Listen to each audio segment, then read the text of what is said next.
Hello all you beautiful people out there, what is going on? This is your friend Barry coming fast with another video, and today I am excited to share with you guys my first and honest impressions on Crucible. I was lucky enough to be invited by Relentless Studios to play the game early as a Crucible partner, and so I didn't even think this was going to happen, but I'm very excited. We got tons and tons and tons of videos rolling out as we speak on the way. I'm going to be making so much content on this game. I haven't played a game like this in a really long time.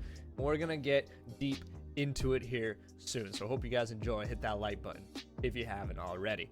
Now, the first thing that I want to touch on is that the game's very beautiful, and I don't think that watching it through a YouTube video does it enough justice. There is a perfect blend of sci-fi elements with recognizable environments. When you launch down in your space pod and you land on this planet known as Crucible, you just immediately get enthralled by the environment. Everything is so unique, everything is so fascinating and interesting and serves its own role. There are different creatures that you have to kill that do different things, and you can tell right away what they're going to do based on their actions. For example, there's these giant ladybug looking things that are called stompers, and if they get too close to you, they start shaking a little bit like they're getting ready to stomp on you. So it's a very visual game, easy to pick up on what things do, very user-friendly, but at the same time, there is an immensely high learning curve, which is the biggest draw for me. When I was playing all the different game modes, every game mode has its own strategy, every game mode has its own tactics, and its own compositions between these characters that you should form if you want to see the most success. There are characters that are very synergistic with each other. There are characters that are better at doing some things than other characters are. For example, Tosca, the little rodent looking like character, she has a passive ability that allows her to interact with objects on the map and capture objectives 25% faster. So she's going to be usually like the objective player, the one securing these harvesters, the one capturing hearts in hives, the one carrying the med kits, stuff like that. She's a very objective oriented character, especially with her mobility and such. And that's just one example. There are so many different ways to play, and there are very basic characters from Mendoza, who I really enjoyed playing for starters, who's just this very typical, you know, Soldier 76 Call of Duty type character. Very basic mechanics, just aim, shoot your gun. Oh, you have a flash grenade too, look at that. Oh, you can call in a sentry gun if you got that upgrade. Very straightforward. And then there's other characters like Suzanne, who has basically like a stance switch. Her abilities involve her switching between a shotgun, a rifle, and a knife that you can throw, and every time you switch, you get this little buff that lasts about a second or two, depending on what you switch to. And in order to reload, you can't just reload your weapon. You have to switch weapons in order to reload your previous one. So you always have to know which weapon is going to be the next one you use in a firefight or in a combat situation. So that character has a much higher skill ceiling to her. And there is a very diverse roster already. The game comes with 10 characters known as hunters.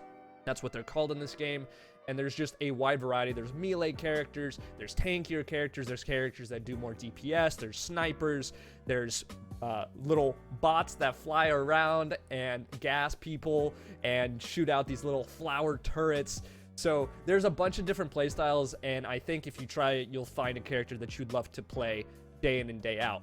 And speaking of playing day in and day out, I just couldn't get enough of this game. I had a really hard time concentrating on other things, and I had a really hard time just resisting the urge to hop back on and play some more. I can feel myself getting more and more addicted to this game with every passing day. It's just tons of fun. It hooked me just like Paragon hooked me back in 2016. I'm just so excited for you guys to be able to play this game as well. Remember, this game launches tomorrow, May 20th on Steam. No word on consoles just yet. I know a lot of people have been wanting that on console, and I hope they bring it to console because there is currently controller support. It's very easy to play the game on controller.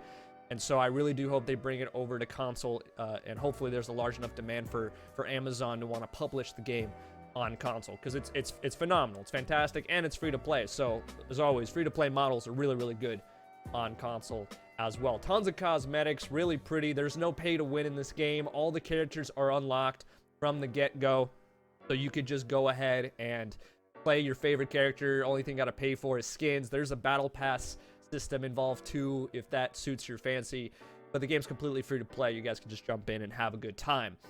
And overall, when it comes to my impressions, obviously I'm just so ecstatic about this game. I'm enthralled with the lore, with the universe. Everything's so interesting. There's lots of voice lines and quips that go along with these characters when they interact with one another.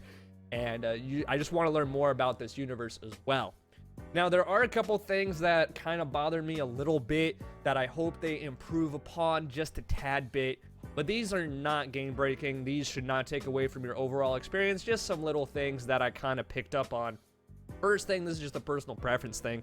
I am so used to mini-maps in games, and this game doesn't really have a mini-map at this point in time. You have to bring up the map by pressing tab or M, and you have to, have that big map on your screen and then put it away and kind of memorize where you want to go. You can ping things on the map, but it's not very deliberate on your HUD. When you do ping something on the map, it's just like a small little blue dot. When you do ping something with the ping system is very, very illustrative, and it's very, very easy to see where the pings are and what you're looking at and what your characters are saying. So that's fine. It's just, I feel like maybe having a mini-map would help a little bit, or maybe I just need to get good and just get used to not using the minimap and just memorize the map, because it's the same map for all 3 game modes. So you could just memorize the map, memorize where everything is, where the spawns are and stuff, and that's just part of the learning curve, I guess, as well. But as a mobile player, I'm used to having a minimap. Another thing is that some things seemed a little, just a tad bit, just a teeny tiny bit clunky, like when you would press the button to capture an objective, there would be a small delay, which maybe that was just a ping thing. I don't know. Maybe that was just too many people on the early access servers at once, and they just weren't designed to handle that. But the game ran smoothly. Other than that, I rarely had any issues with latency or ping. It did really take a toll on my CPU. I was playing on the highest settings, and it was taking up about 33% of my CPU usage playing the game. It was taking up a lot of memory as well. So the game does take a little bit to run. It is not necessarily capable of running completely on like super toaster setups, like for example League of Legends is, but on the low settings most rigs will be able to run it. Most laptops should be able to run it too, even on the low settings at 60 FPS or at least at 30 FPS. So the game ran well. Can't really complain too much about that. It was just like something that just kind of like, I just noticed it a little bit, but it's not the end of the world. I mean, we're so spoiled nowadays with video games that I guess it doesn't really necessarily matter at that point. But those are my honest first impressions, you guys. I've got tons and tons and tons of videos rolling out as we speak. Some of them are coming out at the same time as one another. This channel, it will quickly go from having 1 video a week to having too many videos a week. And I hope you guys are excited for that and ready for that, because I just want to be the best at this game, dude. I want to just be really, really good at this game, have a good time streaming it and playing it and making videos. Of course, streaming it every single day. That's the plan, as always. So make sure you guys follow me over on Twitch if you have not already, as well as subscribe to me here on YouTube so you guys never miss any of my future Crucible videos. And as always, have a wonderful day. Peace.